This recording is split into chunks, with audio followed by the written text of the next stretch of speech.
स्वागत है दोस्तों आपका आज की वीडियो में। और आज हम बात कर लेंगे फिल्म बैनिशीज़ ऑफ इनिशेरिन करके।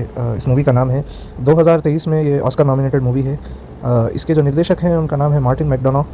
और माफ़ कीजिएगा, इसमें कुछ बहुत ही आयरिश लैंग्वेज जो होती है, प्योर आयरिश नेम्स हैं, तो मैं पूरी तरह से उनको ठीक से नहीं बोल पाऊँगा। तो इसमें मेन रोल में है कॉलिन फैरल, जो एड्रिया सुलेमान का रोल करते हैं, और ब्रेंडन ग्लीसन जो कॉम डोहर्टी का रोल करते हैं, और केरी कॉन्डोन जो उनकी बहन का रोल करती हैं शोभान सुलेमान का, और बैरी कियोगन करके एक और एक्टर है जो डोमिनिक कियर्नी करके एक रोल प्ले करते हैं, और बाकी के बहुत सारे किरदार हैं। तो बेसिकली मुझे ये मूवी ऑस्कर नॉमिनेशन वर्दी नहीं लगी। मुझे समझ नहीं आया इसकी इतनी क्यों तारीफ़ हो रही है। मैंने मूवी देखी है। मूवी की जो कैमरा वर्क है बेहद खूबसूरत है, देखने में बहुत अच्छी लगती है। लेकिन ये मैं कहूँगा कि सिर्फ कैमरा वर्क पर तो इस तरह से बहुत सारी अच्छी मूवीज़ होती हैं। स्टोरी मुझे इस मूवी की बिल्कुल बकवास लगी। एक्टिंग कॉलिन फैरल ने और ब्रेंडन ग्लीसन साहब ने और बाकी एक्टर्स ने एक्टिंग बहुत अच्छी की है, लेकिन देखिए स्टोरी भी कोई चीज़ होती है। कुछ भी बकवास आर्ट के नाम पर कुछ भी बकवास लिख देंगे और उसको बोलेंगे मतलब सिर्फ अच्छा एक्टर है, नामचीन एक्टर है। पहले एक नामचीन मूवी बनाई थी इसी डायरेक्टर ने, इन ब्रूजेस करके, जो बहुत शानदार थी, मुझे बहुत पसंद आई। उसी का एक इफेक्ट लाकर रिपीट करने की कोशिश की गई है, डार्क कॉमेडी करके कह रहे हैं। इन ब्रूजेस आप देखेंगे वो बहुत ज़बरदस्त डार्क कॉमेडी है, उस पर एक अलग से वीडियो बनाऊंगा मैं। लेकिन ये स्क्रिप्ट बिल्कुल डार्क कॉमेडी के उसमें नहीं बैठी है, बिल्कुल नहीं। क्यों नहीं हो रही कॉमेडी वाला ये? इस तरह का इस फिल्म को देखकर आपको सवाल आएगा मन में। अब इस मूवी की थोड़ी सी कहानी पर बात करते हैं। ब्रेंडन का जो किरदार है वो एक वायलिन प्लेयर होते हैं, और वो एक गांव में काफ़ी साल से, ये सब लोग एक गांव में रहते हैं जो एक टापू पर होता है। आयरलैंड, मेन आयरलैंड जो बड़ा आइलैंड है उसके थोड़ा सा ये टापू पर रहते हैं। आयरलैंड ऑलरेडी एक टापू है, लेकिन आप समझ लीजिए उसके भी सराउंडिंग में कहीं एक टापू पर ये रहते हैं। और इनका मेनलैंड से ज़्यादा लेना देना नहीं होता। एक बिल्कुल देहाती किस्म के लोग होते हैं। और ये कहानी टेक प्लेस करती है अराउंड आई थिंक 1800s में ये कहानी टेक प्लेस करती है। और उस समय आयरलैंड के लोग खेतीबाड़ी ही करते थे और फिशिंग करते थे। दो मेन उनकी इंडस्ट्री थी, फिशिंग और वहाँ लोकल कुछ खेतीबाड़ी कर लेते थे। तो बेसिकली ब्रेंडन जो है वो एक वायलिन प्लेयर होते हैं, और कॉलिन फैरल का जो किरदार है वो एक किसान होते हैं जो अपनी बहन के साथ एक ही घर में रहते हैं। अब वहाँ पर इन दोनों की अच्छी दोस्ती होती है। एक दिन अचानक से ब्रेंडन को एहसास होता है कि मैंने अपना जीवन व्यर्थ कर दिया है यहाँ रहकर, और वो कहते हैं कि वो अब से कॉलिन से दोस्ती नहीं रखेंगे। अब वो परेशान हो जाते हैं, भाई इतने पुराने मित्र हैं, क्यों आप हमसे दोस्ती नहीं रखना चाहते? बेसिकली वो कहते हैं तुम्हारे जैसे बेवकूफ़ों के साथ रहकर मैंने अपना जीवन ख़राब कर लिया है, तो अब एक काम करते हैं, मैं और तुम कभी नहीं मिलेंगे और दोबारा मुझे कांटेक्ट करने की कोशिश मत करना। अब आप समझिए ये एक गाँव है, तो ये फीलिंग समझ आती है कि उनके लिए कितना इंपॉर्टेंट है। देखिए छोटा सा गाँव है, ज़्यादा लोग रहते नहीं हैं, और उनका बेस्ट फ्रेंड, ज़िंदगी भर का बेस्ट फ्रेंड वो बंदा उनको कह रहा है कि मैं अब आपसे ताल्लुक़ नहीं रखना चाहता। तो बहुत उनको दुख होता है कॉलिन के कैरेक्टर को। और उनकी जो बहन होती है ये सिचुएशन को देखते हुए वो कहती है भाई मैं तो जा रही हूँ शहर, मेन सिटी डबलिन जो आयरलैंड का कैपिटल है वहाँ जा रही हूँ, या किसी बड़े शहर को जाऊँगी, मैं खुद कमाऊँगी, हम कब तक देहातियों की तरह यहाँ रहेंगे, यहाँ पर करने कुछ होता नहीं है। इस तरह के वो वहाँ पर उनका एक थिंकिंग होता है।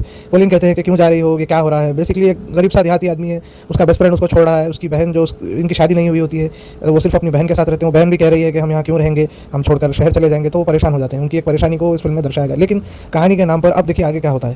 अब डार्क कॉमेडी के नाम पर ज़बरदस्ती ब्रेंडन उनसे कहते हैं कि कॉलिन से कहते हैं कि अगर तुमने मुझसे मिलने की कोशिश की तो मैं अपनी उंगलियाँ काटने लगूंगा। जिस पर वो जाहिर है उतना रिएक्ट नहीं करते, लेकिन फिर आगे बढ़ते हैं।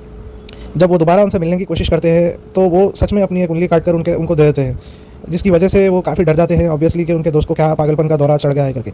इसी बीच आप दूसरे कैरेक्टर्स की भी साइड कुछ स्टोरीज देखेंगे जो मैं स्पॉइल नहीं करना चाहता हूँ, और ज़्यादा रिलेवेंट भी नहीं है मेन प्लॉट से। अब होता यह है कि क्योंकि कॉलिन बेचारे, देखिए वो बेचारे किस्म के कैरेक्टर है, वो दोबारा माफ़ी मांगने जाते हैं और कहने जाते हैं कि भाई छोड़ना, भाई ये नाराज़गी, आ जा मेरे साथ, ऐसे ही जीवन जिया है, क्यों इस तरह का नया कुछ तो करना चाह रहा है करके वो मिलने जाते हैं। और ब्रेंडन ग्लीसन अपनी एक और उंगली काट लेते हैं। जी हाँ।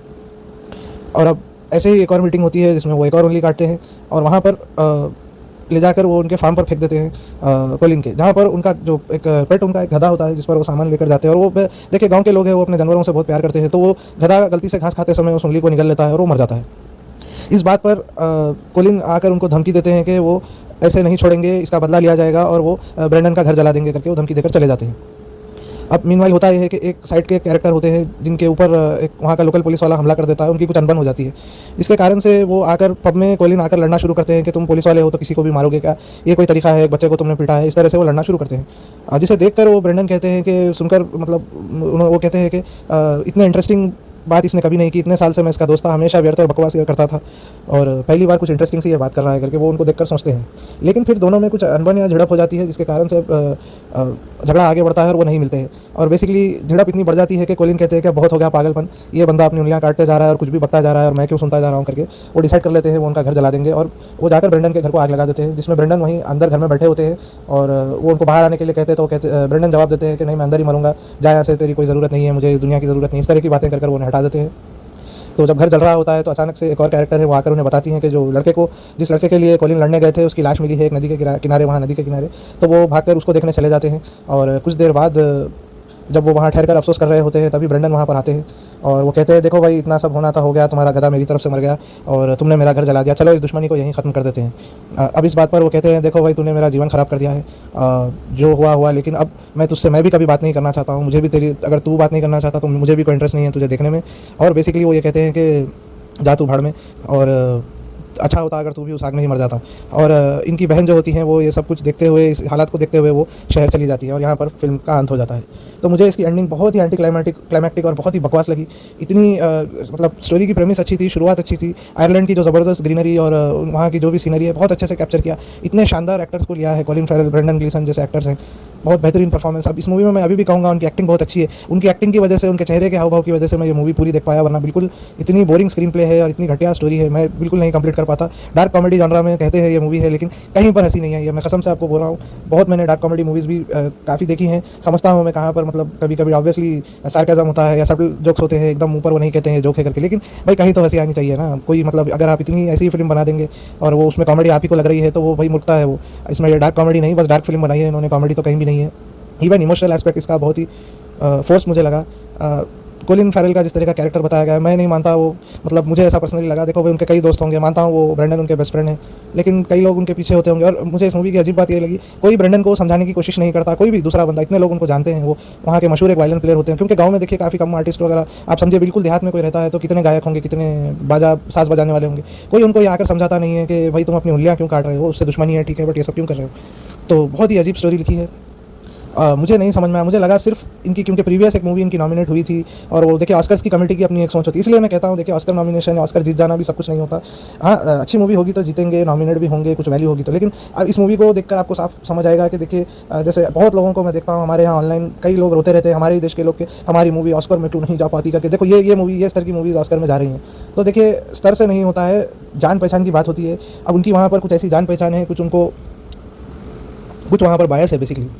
ये इतनी घटिया मूवी को अगर वो ऑस्कर के लिए नॉमिनेट कर सकते हैं तो मुझे लगता है इसमें कई हिंदी में, तेलुगु में, हमारे तमिल में, मलयालम में कई बेहतरीन मूवीज़ हैं इसी तरह के सब्जेक्ट पर है, डार्क कॉमेडीज़ भी हैं, कई मूवीज़ हैं इससे अच्छी मूवीज़ हैं, जिसको अगर इसको नॉमिनेट किया जा सकता है तो मुझे लगता है उन मूवीज़ को भी नॉमिनेट कर ही देना चाहिए था। तो ये एक बायस को समझिए दोस्तों, मैं यही इस मूवी का मैंने रिव्यू तो दिया है आपको, एक तो रिव्यू देने के लिए भी दिया है, एक और बात समझाने के लिए भी दिया है कि ठीक है, अच्छी बात है इंटरनेशनल रिकॉग्निशन मिलना और हमारे देश के टैलेंट का रिकॉग्नाइज होना और वो सब, लेकिन हम उनके रिकॉग्निशन और वैलिडेशन के लिए, रिकॉग्निशन मिले अच्छी बात है, लेकिन बहुत ज़्यादा हमें उनकी तरफ से वैलिडेशन सीख नहीं करना चाहिए, क्योंकि वो इस तरह की बेवकूफ़ियाँ फिर वो करते हैं। उन्होंने भी अनडिजर्विंग, पैरासाइट जैसी अनडिजर्विंग मूवी को ऑस्कर दिया है, जबकि उसी साल जोकर जैसी मूवी आई थी और एक क्लिंट ईस्टवुड साहब ने एक मूवी बनाई थी, मुझे अभी नाम याद नहीं आ रहा है, शानदार मूवीज़ आई थी उस साल। द आयरिशमैन करके मार्टिन स्कॉर्सेज़ी की मूवी आई थी, ज़बरदस्त थी।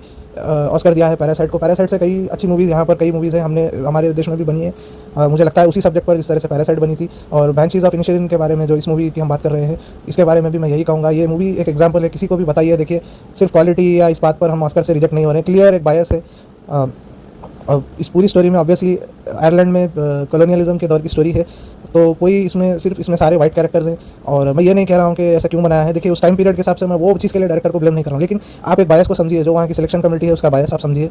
ज़बरदस्ती अपना बायस छुपाने के लिए फिर ये पहले तो इस तरह की मूवी को वो नॉमिनेट करेंगे और फिर अपना बायस छुपाने के लिए वो अवार्ड दे देंगे पैरासाइट को। तो आप देखिए वो किस तरह की मेंटल जिम्नास्टिक्स वो कर रहे हैं वहाँ के कमेटी वाले।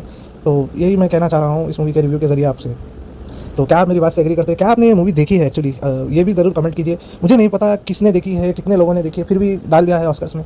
और ठीक है, ज़रूरी नहीं कि मूवी की वाइड रिलीज़ हो, लेकिन मैंने भी इसे प्राइम पर देखा था, आई थिंक, हाँ प्राइम पर ही देखा था। अब मुझे नहीं पता अभी भी अवेलेबल है कि नहीं, जब आई थी तब देखा था।